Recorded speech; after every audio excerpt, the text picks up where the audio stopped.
Wenzeltron here, guys, and we're back with the PTR and Garrosh. So he's added to the PTR for the next week, and this hero is really fun, and also a very, very high skill cap warrior.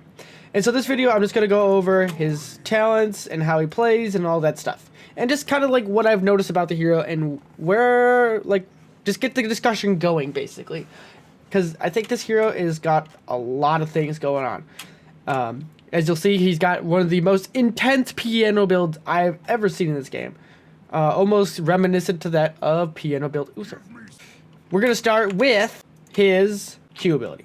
So this is a Q, it's just a frontal cone ability, and then as you can see, that little slice at the very edge allows you to do a pull-in. So just like so. And that's really neat, but this ability has an 8-second cooldown, but it doesn't do anything else. It just does damage and has that pull functionality. There are talents that buff it, and we'll go over that soon. And the next ability is Decimate. So this is a 12-second cooldown, and you deal 342 damage with a healing component of 10% of the health missing from Garrosh. So in a deal that all the healing effects are doubled by 100%. So this means the lower you are, the more this heals. In my stream, I showed this off, and I can show this off right now. Just gotta take some damage from the minions, and while doing this, I can show you how Armor Up works. So Armor Up is his trait, so for every 1 or 2% health, 1% armor is gained. So as you can see right now, the new armor icon looks amazing, and it tells you what the plus is, and then it also, if you have a duration on the armor, since he doesn't have a duration, this little circle that's kind of grayed out would increase. So that's really cool. So now you can see when you have the armor effects applied to you and how long they'll last. So for Uther and stuff, you'll get that effect going. And as you can see right now, I'm at 40 armor. So just by judging with this, I can guess that my armor will be maxing out at about 50 or 49 armor at 1% health remaining. So that's pretty cool. And now if I heal off of this minion here, there, 779, 736, 506. You know, just diminishing returns for every time you heal yourself, because that's just how it works. And now for the coolest ability that he has, and that's Wrecking Ball. And so you can see that this guy has a little horde symbol above him. If my little armor, there, you can see the horde symbol now. So the range on this ability is like so. So you need to be within like auto attacking range of the hero to be able to use this ability. There's the very border, and then within this range you can pick and throw that ally, or that enemy, sorry, that has that horde symbol. So I could just throw them around. And so what I've been doing is that this ability is really hard to use in lane because it's the closest hero to you. So like if I go over to these siege giants, it depends on who is closest. So if you're trying to fight in the lane and throw somebody, it feels really hard, honestly. And then the other thing is just positioning your mouse, because a lot of us are very used to, at least I am, to just clicking and right-clicking a hero to auto-attack, and then like clicking around and doing the stutter step of the right-click with attack move to stutter properly around the target, which I'm doing terribly right now. So I was finding myself just pressing E and then just throwing them in place, like so, when I was playing around with it. And now, for talent time. So level 1, you got Warbreaker for his Groundbreaker talent, which is a quest to pull heroes. And after you pull heroes, the first reward after 5 is damage of 329 over 3 seconds. Not too crazy. And then after pulling 15 heroes, you reduce the cooldown by 3 seconds. So 5-second cooldown on your initiator, basically. I don't know how good that's going to be. And then Unrivaled Strength, you increase the throw range by 20 and is damaged by 100. So it only does 200, so it would do about 400 damage. That one doesn't seem too exciting, because a 20% range increase doesn't really matter. Because if you're throwing them where they need to go to pick someone off, you already should secure kills. And this is the winner of the tier, in my opinion, is Body Check. So this gets you another activatable, a 20-second cooldown, but it deals baseline 243 damage and slows the target by 30% for 2 seconds. And then the caveat to this ability is that the damage is increased by 200% of Armor Up's current bonus. And then the slow is increased by 30%, so it would be a 60% slow if the armor is above 25. So this means if you're above 25 armor bonus, you can do a pretty decent amount of damage. There's only 1 minute left here. Let's go soak towers. So we're just going to test the damage. So 243. We want to double up the damage as much as possible. And the damage increase is 200% of armor up. So that's pretty crazy. And then just to notice about his trait is that you want to be with slow healers or shielding for the most part. Shielding is the most important thing. As you can see, I'm actually not dying from this tower because of how much the armor is reducing the damage. Okay, so we're basically capped out. Close enough. So we're going to hit this minion with the body check just to see. 461. And that would be a 60% slow. And the range on it is about the size of... It's a little bit smaller than... No, it's the same. It's about the same range. It's a little slightly bigger than the wrecking ball throwing range. So that's pretty cool. And now the next tier at level 4, you have in the kill. So this is increases the bloodthirst damage against non-heroic enemies, so minions. And you reset the cooldown and refunds his mana cost if you kill an enemy. So this allows you when you're using in objectives who don't require you to fight. Really, like you're fighting on the immortals or something like that. I see that being somewhat usable. And then Thirst for Blood is basic attacks reduce the cooldown on heroes only, by the way. Reduce the cooldown of Bloodthirst by 2 seconds. So this is already a 12-second cooldown, pretty long. And then you reduce it by 2 seconds per auto attack. So I think that could be strong when you don't have a healer. When you're depending on yourself to keep you alive. This is a quick match thing I'm thinking of. And the last one is Indomitable. So this is the one I was curious about in my other video, is that what is the cooldown of this ability? I was expecting it to be a minute. It's only actually 40 seconds. Still pretty long, but not broken long, I guess. Not unpickable long. That's really cool just because having an unstoppable on a tank that doesn't have any like movement speed is really strong. So I'm just going to keep picking the talents to give me more abilities to use. Choose a talent. Just to show you how ridiculous this gets. And now this is his, like, countering tier, I guess you call it. So, at least the first 3 of them are. So, Intimidation. So, when you use Ground Break, it reduces the attack speed of heroes by 40% for 4 seconds. Amazing. And then Brute Force. You reduce enemies' healing for 4 seconds. Receive 50% reduced healing. So, that target. This is tied to your body check, so if you don't get body check at level 1, you do not have the ability to get this talent. Pretty straightforward.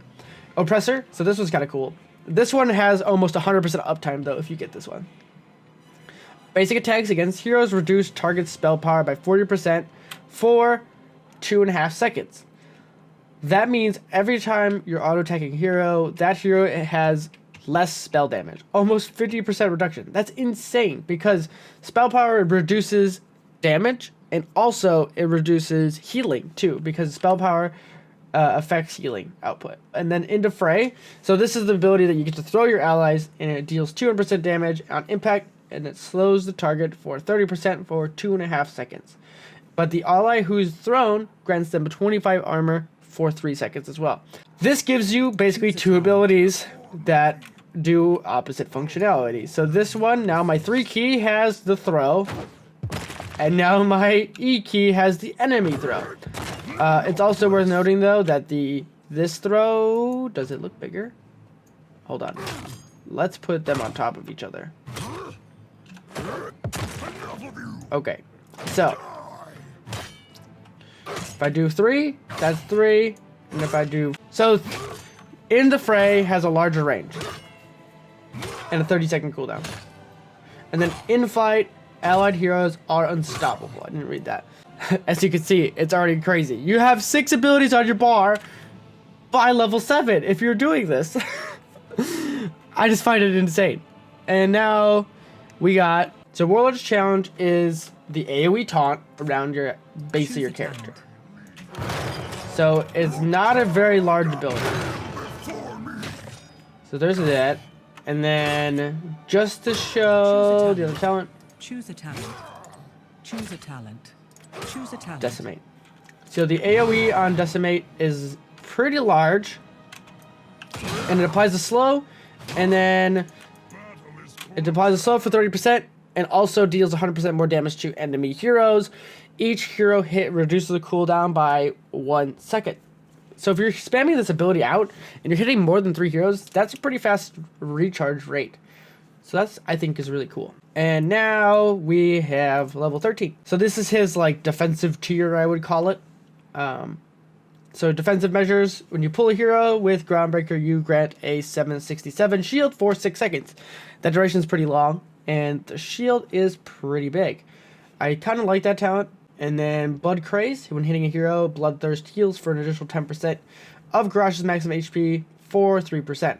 This is 10% of Garrosh's HP over 3 seconds, not health lost. And then the other one, this affects the trait Double Up, affects the armor bonus by 100%. So this is cool.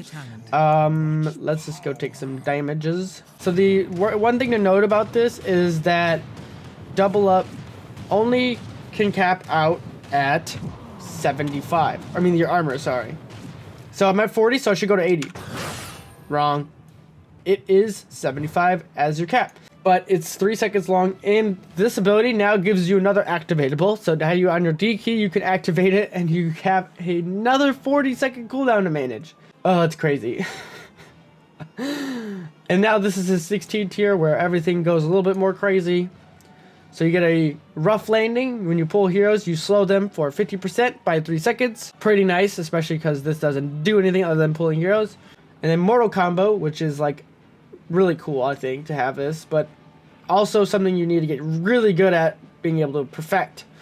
If Wrecking Ball is used within 2 seconds of a hero pulling them, the cooldown is reduced by 10 seconds. So this allows you to have only a 6-second cooldown on your Wrecking Ball instead of a 16. That's pretty noticeable. And the last one, which I believe is probably the best one, Earthshaker. Wrecking Ball stuns the enemies near the impact area for 0.75 seconds. That's really cool for initiation. It also stuns the hero that you just throw. So even if you use this only on one hero to throw someone backwards, they are stunned. So that just helps your team set up a little bit better. I like this a lot. And they're still going to be slowed too by 30%.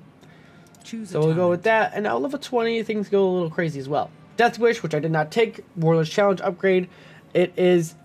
duration is increased by 0.5, and then the enemy hero, if an enemy hero is killed in the effect, its cooldown is reduced by 45 seconds. So that means this ability will be usable in 5 seconds after getting a kill. That's amazing. This is post 20 though. And now Deadly Calm, Decimate reduces damage dealt. So it's a 20% flat damage reduction for 3 seconds. That's ridiculous. Flat damage reduction. Titanic Might, Wrecking Ball now throws 2 close enemies. I don't know if you'd want to go that. I can see you going that if you have a supreme lead on the enemy and you just get a really good pick, but for the most part, I would stay away. Kind of like Artanis' Phase Prism. And then Inner Rage, so Body Check gains an additional charge, and its cooldown recharges 100% faster, while Armor Up is at 25 or above. So that's really strong. I think, because by having a 100% faster recharge rate, baseline cooldown is 10, or be 20, sorry. I'm doing the math in my head. So that means the charge cooldown is 10 seconds above 25 armor. That's really strong, and if you got the healing reduction and stuff here, instead of throw ally, like that's really strong. I could see that being really cool and used. You don't need to get this talent to make it useful anyways, because having a 60% slow on 2 charges, that's almost a guaranteed kill every time. And then also, I would think Deadly Calm is honestly really strong. I thought that Warlord's Challenge felt better, but I think Decimate might be the way to go, in my opinion. I kind of like this build that I've kind of got here. So this is the piano build, basically. You have your 4 main buttons, Q, W, E, R, and then you have 1, 2, 3, and D, all activatable. That's 7 abilities to hit on a tank. It's just insanity. So, yeah, I don't know if I recommend doing all of these abilities. Just starting out with the hero, you gotta really get used to the E. In my opinion, I was having a lot of trouble getting used to it. So what I would do if you're trying to just get used to the hero, I recommend at least starting with Body Check, and then going with Thirst for Battle, and then any of these talents is good. Don't really go and throw ally until you're comfortable with Wrecking Ball, unless you want to get it to have more practice throwing people in general. That could be useful. I think these are dependent on the team comps between Oppressor and a Ground Intimidation. I mean, all three of these are pretty dependent on... But Spell Power is not a bad one, because most heroes always have a Spell Power thing, and it's another thing to less micromanage. These are situational, depending on your flavor of character, like how you like to play your hero. Choose a talent. And then this one, if you're trying to reduce the amount of buttons you're pressing, don't get double up. I would probably go Shield if you could, and then do the stun, and then just pick which one you feel like is your favorite. I would probably pick this one at level 20 if I chose the Warlord's Challenge ability. Because if you get a pick, you get a kill, you can chain that into more. I'll leave a link to the piano build, and I'll leave a link to this one, beginner's build, to get used to how he plays, because it's pretty intense. Also, ground, I think this shield helps a lot if you don't have a healer. Because double up works best if you have someone who's going to heal you, because if you're really low and you use double up, the odds you're going to live are kind of low. What do you guys think about Garrosh? And what do you say he can do? I think this hero's going to be fun. I got to practice a lot, though, because he's so new and so just interesting, period. So, thank you all for watching. And please, don't forget to hit that like button and subscribe. Sound off in the comments below. Check me out on Twitch. I stream pretty regularly. And, yet again, this is Heroes of Storm, PTR, first impressions of Garrosh. I will see you guys later.